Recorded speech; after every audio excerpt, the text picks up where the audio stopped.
Oke, fokus fokus dong. Ini kendalanya kamera ini suka kayak gagal fokus gitu. Apa kurang minum? Nanti gue kasih minum loh. Gue yang kurang fokus bro. Basahin tenggorokan dulu ya.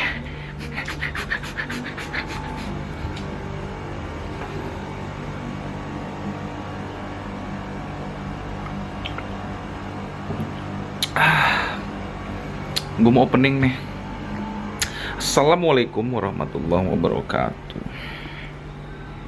Teman-teman, kemarin udah gue bacain cerita Pengantin Jawa part 12, ngelompat ya kan. Tapi gue cari yang part satunya, kan udah gue bacain terus udah gue upload, udah teman-teman nonton kan. Gue cek kemarin sih, barusan udah yang part satunya udah 60-an ya. Alhamdulillahirabbil alamin. Berarti teman-teman ini memahami adab seorang viewers ya. Alhamdulillah. Yang gue tunggu nih adalah teman-teman rajinin buat nge-share ke teman-teman yang lain gitu loh. Supaya apa? Supaya gua Frankie Turnando Channel rajin dan bersemangat karena ngeliat viewersnya itu melonjak dahsyat ya kan.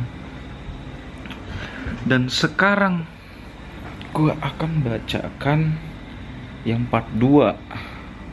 Tapi sebelumnya yang teman-teman mau biar nggak garing, gue suruh ngapain nih? Apa langsung gue bacain? Kayaknya terlalu apa ya? Terlalu frontal ya, terlalu frontal kayaknya, transisinya nggak halus gitu. Ngapain dulu ya? Ngapain dulu nih? Apa kurang gelap ininya, backgroundnya? Nggak kayak yang part 1 ya. Apa gimana? Kalau gue masuk kamar, orang dalam kamar itu lagi nonton TV berisik. Gimana nih? Gue nengok buram kamera ini. Gimana sih? Hah? Gimana maunya? Apa gue nengok buram set, nengok buram cuk, nengok buram,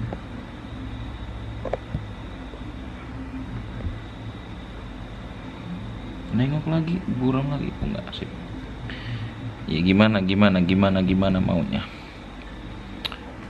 ya gitu tuh. Barusan aja gua nonton manajemen channel YouTube. Salah satunya yang paling menarik adalah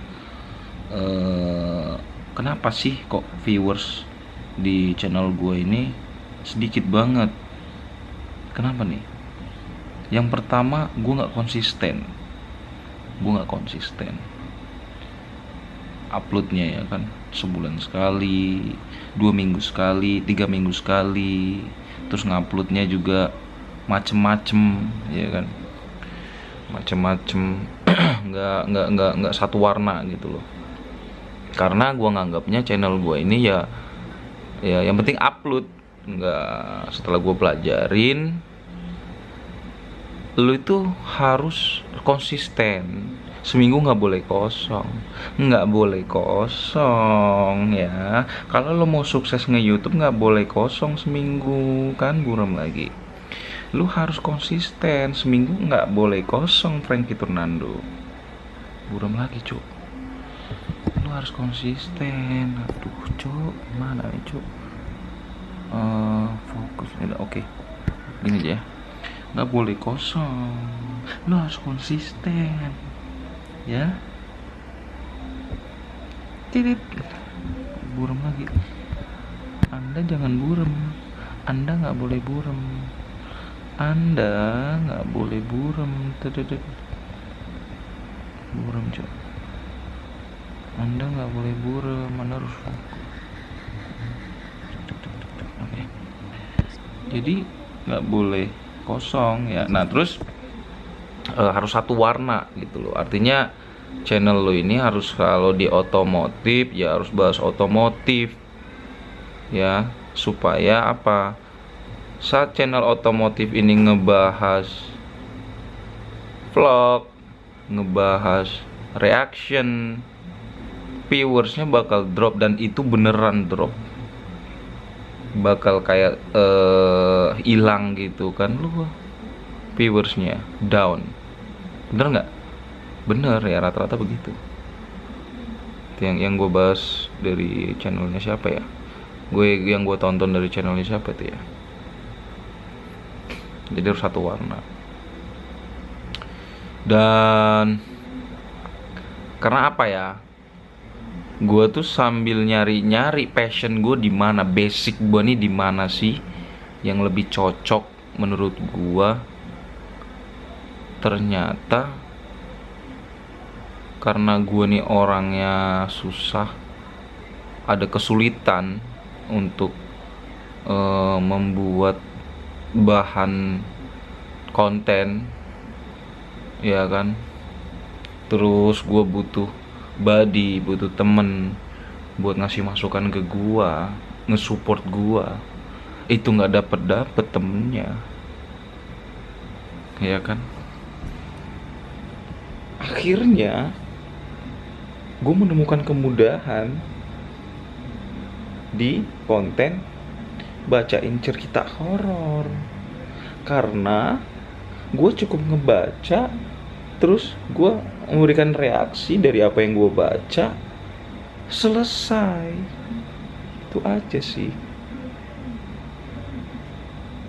Kalau gue nunggu teman ngasih support ke gue, kayak misalnya kita bikin video prank yuk, teman ini susah ngasih waktunya kapan bisanya, janji sekedar janji ya kan, wacana sekedar wacana, dan nggak jadi konten itu, dan ngebuat gua down, ngebuat gua jadi kayak udahlah, konten nggak jadi, ya udahlah cari kerjaan lain.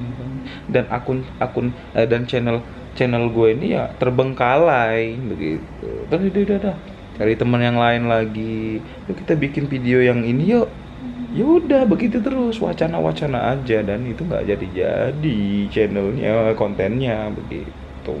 Akhirnya gue cuman bisa menjadi viewers, nontonin YouTube orang tok. Udah, tapi nggak, itu bermanfaat bagi gue kok.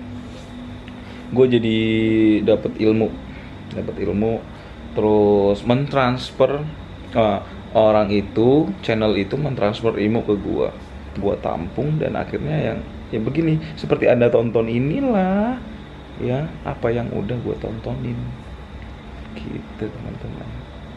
Ini udah 8 menit 31 detik nih gue ngomong. Gimana? Mau langsung kita bacakan yang part 2?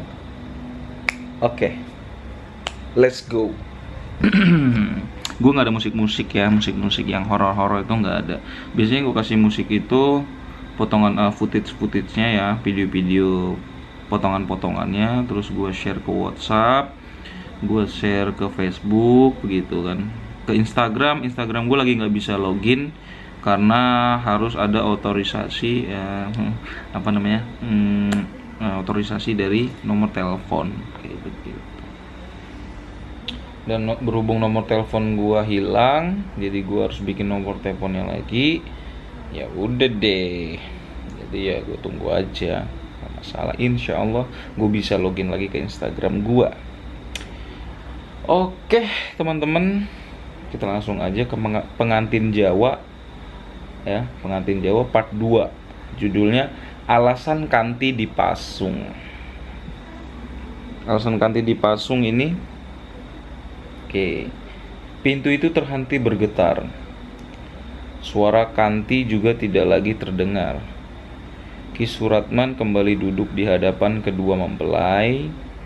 Ia berkata kepada mereka, Kalau semuanya masih aman terkendali,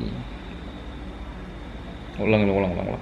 Ia berkata kepada mereka kalau semuanya masih aman terkendali. Titik. Tapi, koma, mereka tetap saja ketakutan dan sangat cemas. Ini kata naratornya ya. Tolong ceritakan yang sebenarnya, Ki. Apa yang terjadi di kampung Mojosari ini? Tanya Bima. Bima menatap wajah Ki Suratman. Pertanyaan itu cukup mewakili rasa penasaran kedua orang tua Bima. Sebelum Ki Suratman bercerita, ia menoleh ke arah Anjani dan kedua orang tuanya yang sudah sepuh. Udah nenek-nenek, udah kayak kakek ya. Anjani malah tertunduk lesu. Ceritakan saja, Ki, kata Bapak Anjani. Ibu Anjani juga mengganggu kepada Ki Suratman. Ki Suratman menarik napas dalam-dalam, lalu mengembuskannya perlahan. Ia mulai bercerita. Dulu, di Mojosari ini ada seorang dukun yang sangat disegani. Dia bisa menyembuhkan berbagai penyakit, membuat penglaris usaha, bahkan bisa mendatangkan jodoh seseorang, ujar Ki Suratman. Dia mengubah posisi sila terlebih dahulu sebelum melanjutkan cerita. Nih, Ki Suratman sebelum melanjutkan cerita bersila dulu, ya kan. Dan gua sebelum melanjutkan cerita mau ngasih masukan nih buat yang nonton. Kalau Anda masih percaya dukun yang bisa menyembuhkan berbagai penyakit, yang bisa membuat penglaris usaha, yang bisa mendatangkan jodoh nih, kenapa alasan Anda mendatangi dukun? Tolong jawab, kenapa?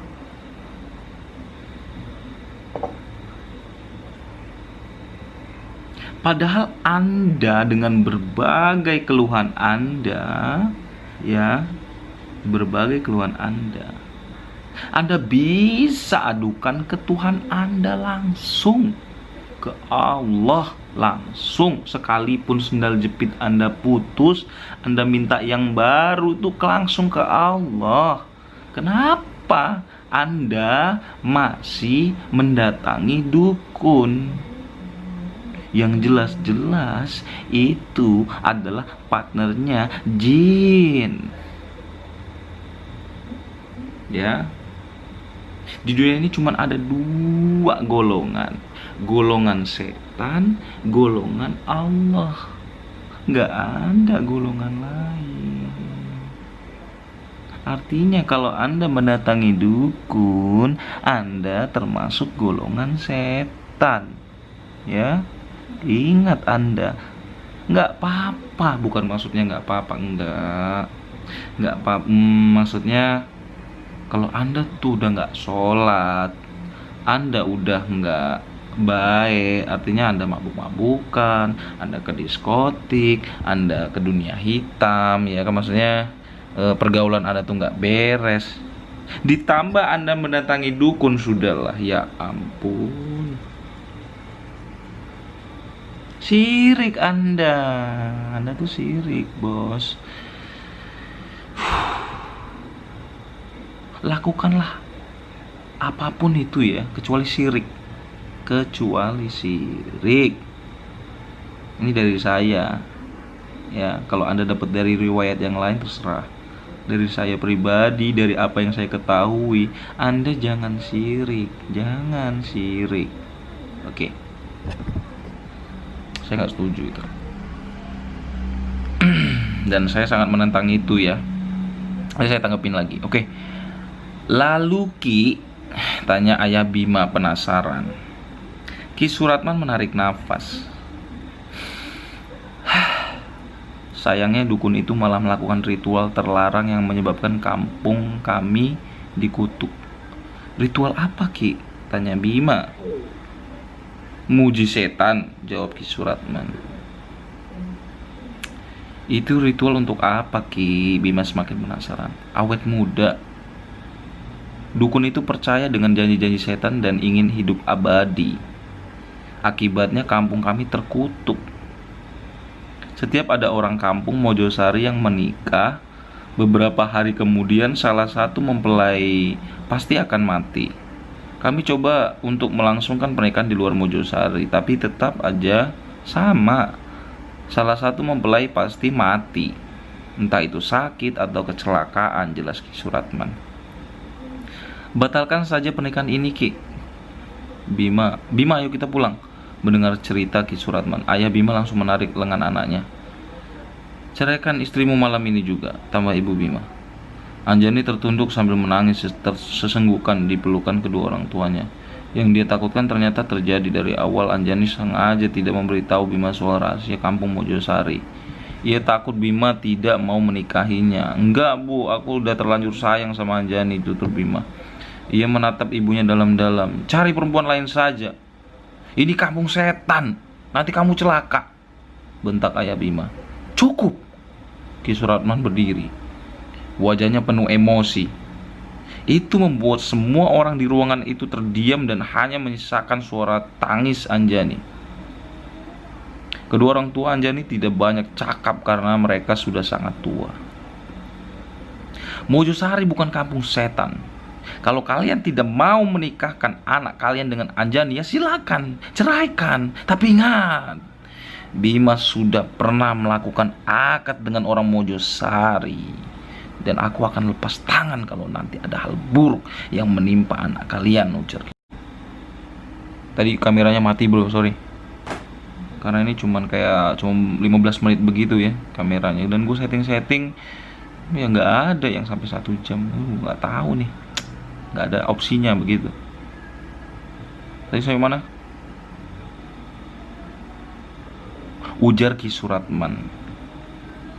Bajingan! Ayah Bima merenggut baju Ki Suratman. Buru-buru Bima menahan ayahnya itu. Dengarkan Bima.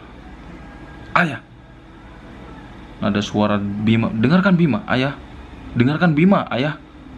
Nada suara Bima meninggi. Apapun yang terjadi, Bima tidak akan menceraikan Anjani. Lagi pula ayah sama ibu tenang saja. Selama kita menuruti arahan Ki Suratman, Bima yakin semua akan baik-baik saja. Iya kan Ki? Bima menoleh ke arah Ki Suratman.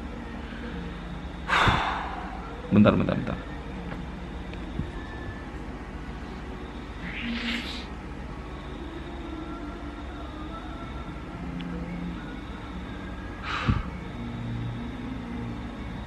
Kalau gua di posisi Bima, ya,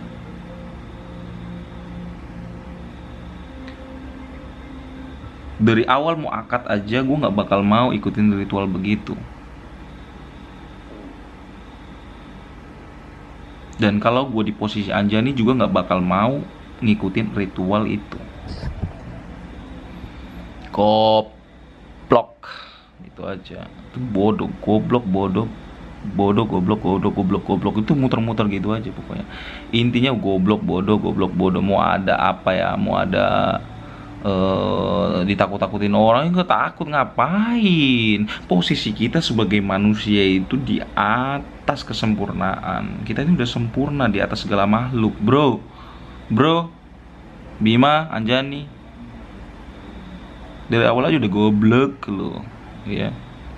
Ditambah lagi si Bima bilang, kita gak bakal ada apa-apa kalau kita ngikutin apa kata Ki Suratman. Astaga, astagfirullahaladzim. Bima, lu ada Allah. Lu jangan menjadikan Ki Suratman itu Tuhan lu, ya. Dia juga manusia, mau engki, ya. Jadi Anda tuh ada Tuhan. Harusnya Anda ada Tuhan ya di cerita ya, walaupun ini cuma cerita ya. Tapi orang yang ngebaca ini, yang percaya, juga bakal jadi Bima dan Anjani yang berikutnya ya. Oke? Aduh, gue pengen. Aduh.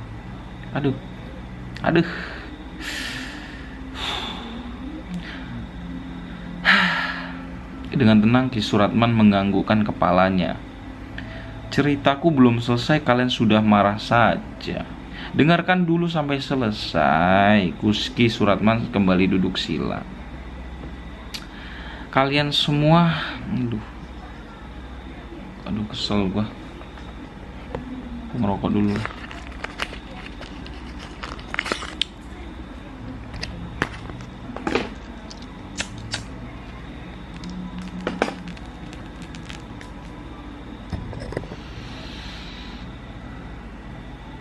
Kalian semua jangan khawatir.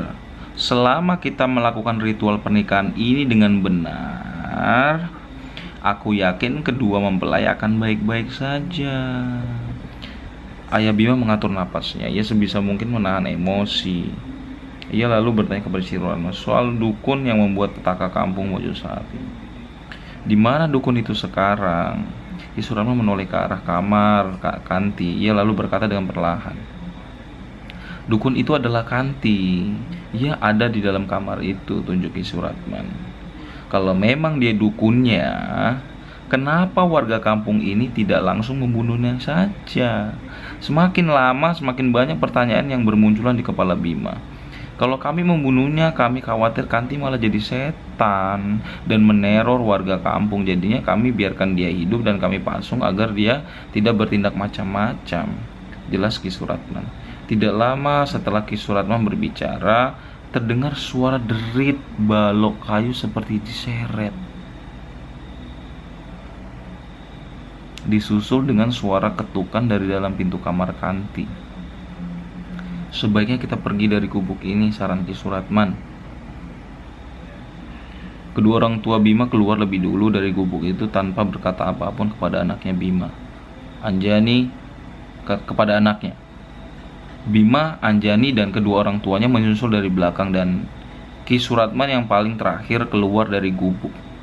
Ia memadamkan lampu gubuk dan mengunci pintunya dengan rantai. Di dalam kamar Kanti gelap gulita. Perempuan itu menggerak-gerakkan kedua kakinya. Ia juga menggoyangkan tubuhnya perlahan, lalu tersenyum mengerikan. Air liurnya menetes ke sembarang arah. Kemudian Kanti berkata dengan suara serak dan pelan, Anjani. This is Kanti.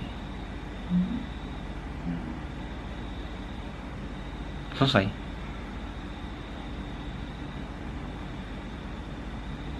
Dan selesai juga video ini buat part 2. Menyusul part 3.